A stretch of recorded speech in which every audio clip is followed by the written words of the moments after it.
Good morning, Messiah Lutheran members and friends. I'm Tia Munson and I'm the Worship and Music Coordinator at Messiah Lutheran Church in Auburn, Washington. The reading for today from the lectionary comes from Joshua chapter 1. After the death of Moses, the servant of the Lord spoke to Joshua, the son of Nun, Moses' assistant, saying, "My servant Moses is dead. Now proceed to cross the Jordan, you and all his people, into the land that I am giving to them, to the Israelites. Every place that the sole of your foot will tread upon, I have given to you as I promised Moses.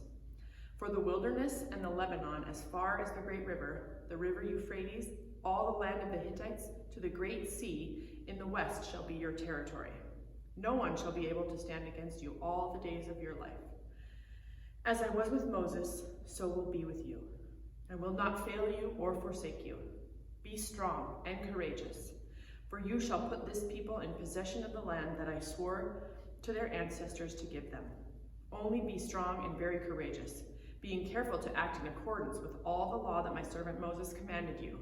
Do not turn from it in the right hand or to the left, so that you may be successful wherever you go. This book of the law shall not depart out of your mouth.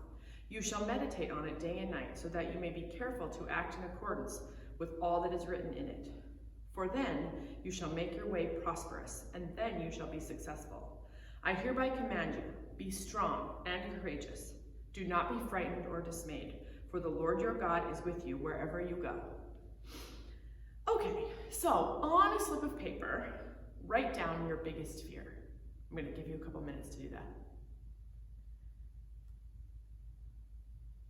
It can be a fear of failure, a fear of heights, fear of what others will say, fear of how you'll look, fear of commitment, fear of what the economy will do next, fear of clowns, fear of the dark. Anything is okay. No one will see this paper except for you. In 1990, Johns Hopkins University made a list of the top things children were scared of. They were divorce, nuclear war, cancer, and pollution.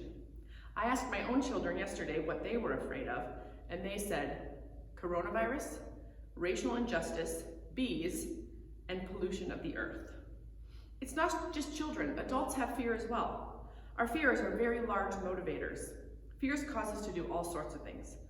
The 23rd president of the United States was Benjamin Harrison.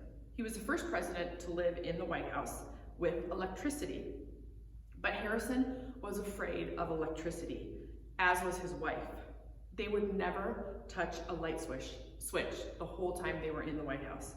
As a result, if there was no one there to help them turn off the lights, they just had them on all the time, even when they slept. One of my favorite comedians, Jerry Seinfeld, said this in one of his stand-up comedy specials. According to most studies, the number one thing people are afraid of is public speaking. Number two is death. Does that sound right? This means to the average person, if you go to a funeral, you're better off in the casket than giving the eulogy. In the reading from Joshua, Moses has led the people through the wilderness for 40 years and has just died. Joshua was his replacement and had great cause to be afraid. He was following in the footsteps of a great leader. He was to lead the people into a land that was already lived in and occupied, but he didn't let his fears stop him. We see a few ways that God wants us to handle our fears from this reading. Number one, God wants us to act. In verse 3, God says, "I will give you every place where you set your foot, as I promised Moses." That is literally, you have to set your foot where you have to go first. If we let fears of inadequacy, failure, and looking bad keep us from acting, then our fears dictate our behavior. God wants us to act. If you want to do something for God, then do it. If God tells you to do something, do it. The second thing we learn from this reading is God's laws are designed for our benefit. Often people think about God's laws as a set of do's and don'ts, like our laws that are rules to follow. Don't speed, stop at the stop signs, stay between the lines.